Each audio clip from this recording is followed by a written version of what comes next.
ದ್ರಾವಿಡ ನೆಲದಲ್ಲಿ ಇನ್ಮೇಲೆ ವಿಜಯ್ ಸರ್ಕಾರ ಅತಿ ದೊಡ್ಡ ಪಕ್ಷವಾಗಿ ಹೊರಹೊಮ್ಮಿರೋ ಟಿವಿಕೆ ಸರ್ಕಾರವನ್ನ ರಚಿಸೋಕೆ ಸರ್ಕಸ್ ಮಾಡ್ತಾ ಇದೆ.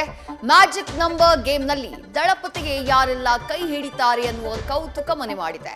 ಮೇ 7ಕ್ಕೆ ಸಿಎಂ ಗದ್ದುಗೆ ಏರೋದು ಬಹುತೇಕ ಪಕ್ಕಾ ಆಗಿದೆ.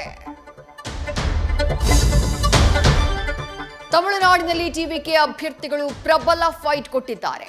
ಹಲವು ಕ್ಷೇತ್ರಗಳಲ್ಲಿ ದಳಪತಿ ಅಲ್ಪ ಮತಗಳ ಅಂತರದಿಂದ ವೀರೋಚಿತ ಸೋಲನ್ನ ಕಂಡಿದೆ. ಇದು ಬಹುಮತಕ್ಕೆ ಪೆಟ್ಟು ಕೊಟ್ಟಿದೆ.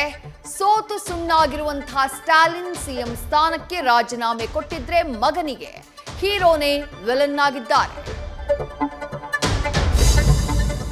ದೀದಿಕೋಟೆಯನ್ನ ಕೆಡವಿ ಸುವೇಂದು ಅಧಿಕಾರಿ ಬಿಜೆಪಿ ಸಾಮ್ರಾಜ್ಯದ ಅಧಿಪತಿಯಾಗೋಕೆ ತಯಾರಾಗಿದ್ದಾರೆ.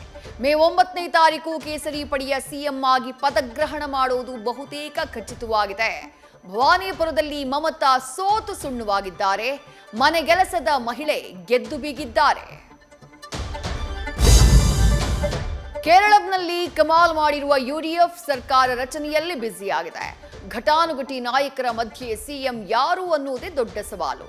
ಕೆಸಿ ವೇಣುಗೋಪಾಲ್, ಸತೀಶನ್, ರಮೇಶ್ ಚೆನ್ನಿತಾಲ, ಶಶಿ ತರೂರ್ ಈ ನಾಲ್ವರಲ್ಲಿ ಯಾರು ಹಿತವರು ಅನ್ನುವುದು ಹೈಕಮಾಂಡ್ ಕೈನಲ್ಲಿದೆ. ಬೈ ಎಲೆಕ್ಷನ್ ನಲ್ಲಿ ಕಾಂಗ್ರೆಸ್ ಗೆದ್ದು ಬೀಗಿದ್ರು ಮುಂದೆ ಹೇಗೆ ಅನ್ನುವಂಥ ಆತಂಕ ಹೆಚ್ಚಿದೆ. ದಾವಣಗೆರೆ ದಕ್ಷಿಣದಲ್ಲಿ ಗೆಲುವಿನ ಅಂತರ ಕಮ್ಮಿಯಾಗಿರುವುದು ಚಿಂತೆ ಕಾರಣವಾಗಿದೆ. ಅಲ್ಪ ನಾಯಕರ ಮೇಲಿನ ಕ್ರಮ ಸರಿಯಾಗಿದೆ ಅಂತ ಹೇಳಿ ಸಿಎಂ ಹೇಳಿದ್ದಾರೆ. ಈ ಮಧ್ಯೆ ನಾಯಕತ್ವ ವಿಚಾರ ಮತ್ತೆ ಮುನ್ನೆಲೆಗೆ ಬಂದಿದೆ.